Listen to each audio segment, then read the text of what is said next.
Ah, yes, ladies and gentlemen, presidential politics. Nobody is announced, but still plenty to talk about. And we'll do some of that with Noah Rothman, associate editor for HotAir.com. Noah, Laura Ingraham at CPAC today had Chris Christie, I don't know if you want to call it the hot seat, but she did, she confronted him on his temper. She confronted him on, whether he's conservative enough or not. What'd you make of that? I thought it was illuminating, actually. It was a collegial conversation. I anticipated something that was going to be a little bit more confrontational. It wasn't. And Chris Christie does really, really well in those venues. He had an audience with who knows how predisposed this audience was to be supportive of the Chris Christie nascent presidential campaign, but he had them in the palm of his hand. I criticized him a little bit in a post on Hot Air for not directly answering her question when it came to the fact that polls are showing him not appealing to conservative voters and actually trending in the wrong direction for Christie's And he supporters. said, what is the election tomorrow? Yeah. Yeah, and that's tantamount to me to the declaration of all losing campaigns. The only poll that really matters is on election day.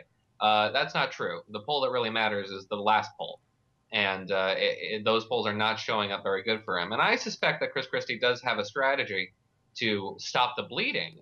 He declined to elaborate on it, but it probably consists of speaking to an audience like he did today at CPAC. But he's got to improve in the polls in order to get to the debate stage later in the autumn of this year. So a long way to go for Chris Christie. But it was an important and an interesting performance on his part.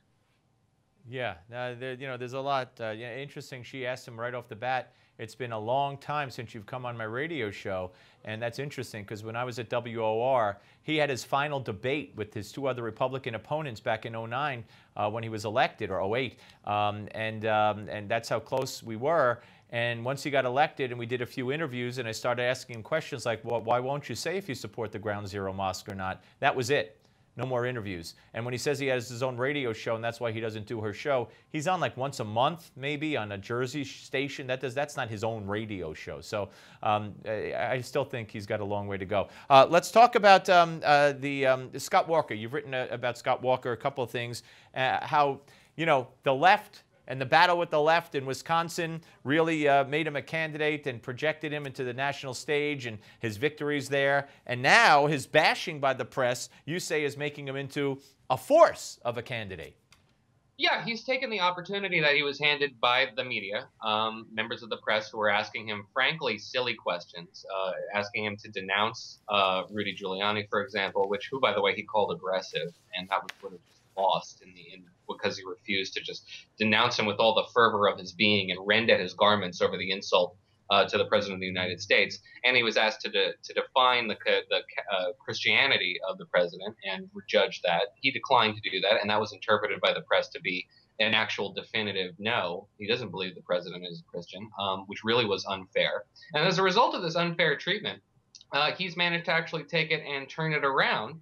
I think, frankly, rather deftly. He has a opinion piece in USA Today, which was very presidential, authoritative, above it all. It spent very little time castigating the press and a lot more time talking about what the things that he believes are important to Americans, which, incidentally, would be his campaign pitch. So he managed to take this opportunity and use it to his own advantage and cast himself as a reasonable presidential figure. I think he's been done a world of service in the same way that Hillary Clinton has done a disservice by the press's refusal to ask her any very serious questions or hound her about the many issues that are going to plague her candidacy when she finally announces.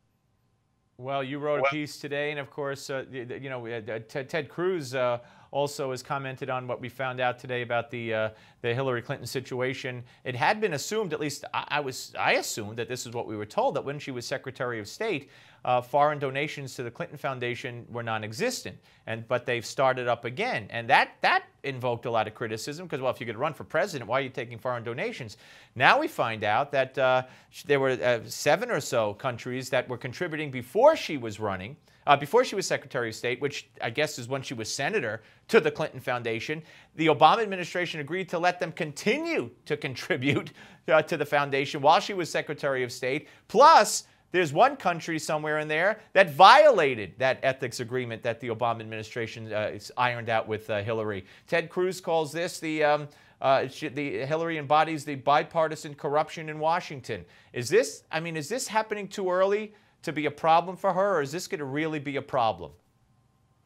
No, it's happening at the exact perfect moment for it to be a significant problem for her. It could force her to change her timetable. Politico's Glenn Thrush, I thought, had an interesting observation when he said that, this is the perils of not going out early, of really relying on the press to do your rapid response for you. She has no campaign organization to go out and jump on this grenade. She is only relying on surrogates, some of whom are, for example, the governor of Virginia, who can't take any arrows for her in this because of his political position.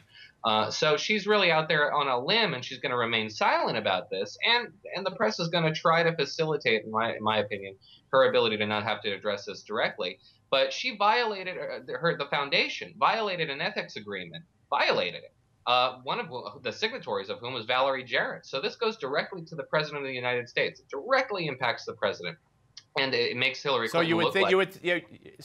So you think every Democrat would have to be forced to answer to it and weigh in on it, like they wanted Walker and others to answer for Giuliani? But don't hold your breath. Noah, always great to talk to you, sir.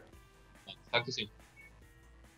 Take care. Noah Rothman, ladies and gentlemen. HotAir.com. We'll be back with the chief forecaster for Weather Bell Analytics, Joe Bastardi.